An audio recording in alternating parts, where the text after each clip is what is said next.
Bonjour et bienvenue, c'est Bertrand de la Fondation Magister, l'école des héros du monde réel. Pour la 8e partie de la série sur la loi d'attraction, l'optimisme et la psychologie humaine. Dans les 3 épisodes précédents, je vous ai présenté des raisons expliquant pourquoi la loi d'attraction est si répandue d'un point de vue psychologique. Le truc, c'est que je ne pense pas que les personnes qui ont conceptualisé pour la première fois la loi d'attraction ont calculé tous ces aspects. Non, pour moi, les personnes qui ont conceptualisé la loi d'attraction, je pense qu'elles ont juste cherché une explication à ce qui arrivait dans leur vie et dans la vie des autres.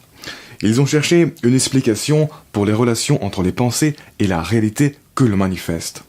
Et donc, ils en sont venus à la conclusion de cette loi d'attraction, qui stipule que nos esprits-cerveaux sont des émetteurs qui envoient des ondes dans tout l'univers, et qu'en réaction, l'univers attire invariablement à nous les personnes et les événements qui vibrent à la même fréquence que nos pensées. Bref, je ne pense pas qu'ils l'ont fait exprès de présenter les choses comme ça, et qu'ils savaient très bien qu'au fond, la loi d'attraction relevait davantage de la métaphore pour imager, de manière simple, l'influence de la dynamique mentale et émotionnelle sur ce qui se passe dans nos vies. Je pense que pour eux, c'était vraiment plus qu'une métaphore. Et encore une fois, c'est très humain d'interpréter le monde de la sorte, de manière romantique et métaphorique. On en revient à ce que je disais dans la première partie sur le karma, l'ouverture du 3e œil, les chakras, etc., etc. C'est ce qu'on produit par défaut, ce genre d'interprétation. C'est en quelque sorte notre langage intuitif. Ça nous parle. Et donc, intentionnelle ou pas, la forme de l'idée de la loi d'attraction, elle explique son développement à travers la sélection naturelle des idées dans le réseau humain moderne. Parce qu'elle caresse le petit esprit humain dans le sens du poil, de sorte à ce qu'il puisse grandir. Elle a un effet placebo. La plupart des gens n'arriveront pas à croire que bien gérer leurs pensées peut avoir des effets magiques sur leur vie. Le moyen le plus efficace de leur faire comprendre à quel point leur pensée est importante, c'est de créer une histoire grandiose à propos de la pensée, de sorte à ce qu'ils croient vraiment que c'est important. Une histoire comme la loi d'attraction. Même à certains moments de notre vie d'adulte, on est encore des petits-enfants qui ont besoin de belles histoires fascinantes et réconfortantes pour avancer. Si tu ne comprends pas ça, tu ne comprends pas la nature humaine. On se raconte des histoires pour avancer en permanence, bien souvent sans s'en rendre compte. À vrai dire, on est une histoire. Et c'est pour ça que même si rationnellement pour moi c'est évident que la loi d'attraction c'est une histoire, c'est de la fantaisie métaphorique pour à la fois expliquer, gérer et mobiliser des phénomènes mentaux, je n'irai jamais empêcher les gens de croire à cette métaphore, comme si ça n'avait aucune place dans ce monde. La place des histoires dans la réalité humaine est juste énorme.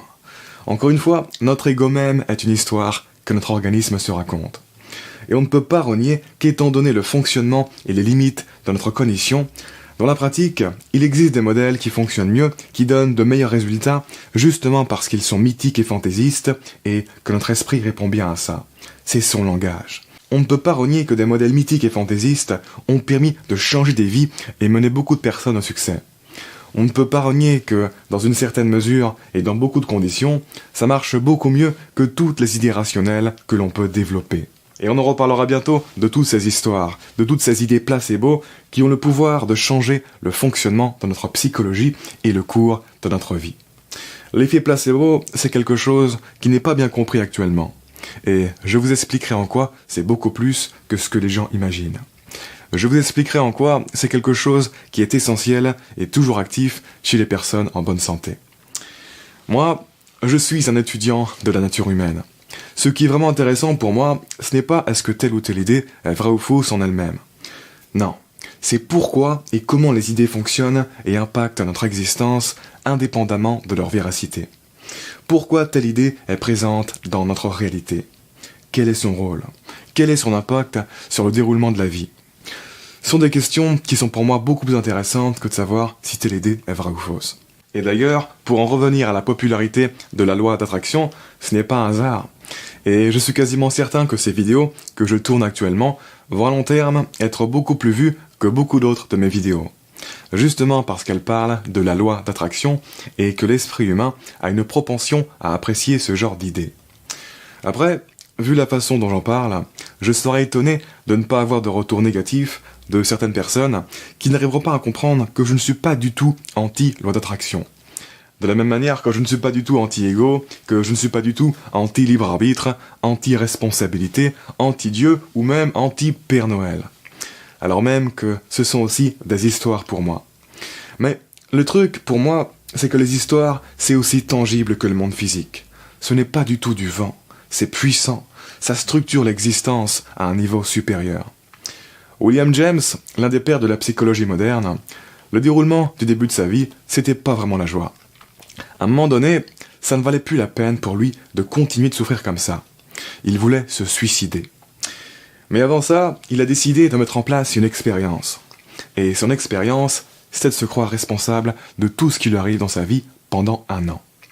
Résultat, ça a changé sa vie pour le meilleur. Ça a tracté sa réalité dans une direction positive.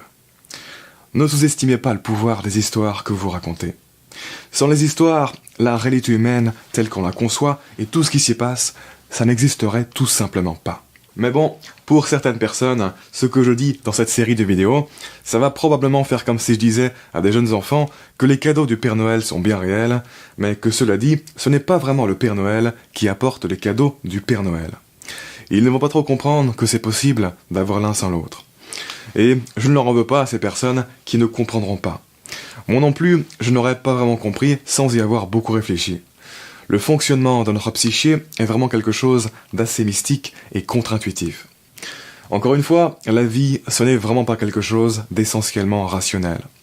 Et donc, s'en tenir à une vision purement rationnelle, où les choses sont soit vraies, soit fausses, et basta, témoigne d'une compréhension extrêmement simpliste et réductrice, qui ne rend pas bien compte de ce que sont nos vies, qui ne rend pas bien compte de ce qu'on est en train de vivre sur Terre. Bref, de toute façon, comme j'essaie de l'expliquer, à un certain stade de conscience et à un certain stade de notre vie, croire à la loi d'attraction est une des meilleures choses que l'on puisse faire pour soi.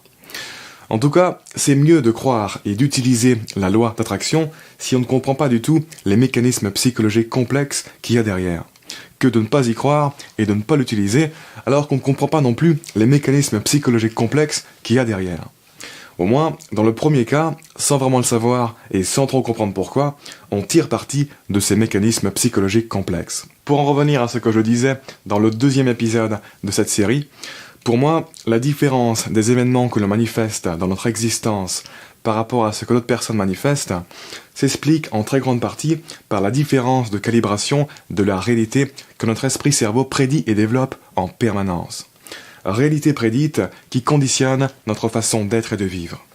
Et donc, de la même manière, la différence des événements que l'on manifeste dans notre existence en utilisant la loi d'attraction s'explique elle aussi en très grande partie par la différence de calibration de la réalité que notre esprit-cerveau prédit et développe. Sachant que le but des prédictions dans notre esprit n'est pas de refléter le plus exactement possible l'état présent du monde extérieur, mais qu'au contraire, leur but est de servir l'inaction d'un monde extérieur correspondant à ces prédictions. Donc la plupart de nos prédictions sont fondamentalement fausses jusqu'à ce que l'on change le monde et qu'on les rende vraies. C'est des genres de prophéties auto-réalisatrices. Sur ce, on continue de parler de tout ça dans le prochain épisode de cette série de vidéos sur la loi d'attraction, l'optimisme et la psychologie humaine. Je vous dis donc à bientôt pour la 9e partie qui va arriver rapidement. En attendant, je vous invite à vous abonner si ce n'est pas déjà fait et je vous remercie de m'avoir écouté jusqu'au bout. Ciao.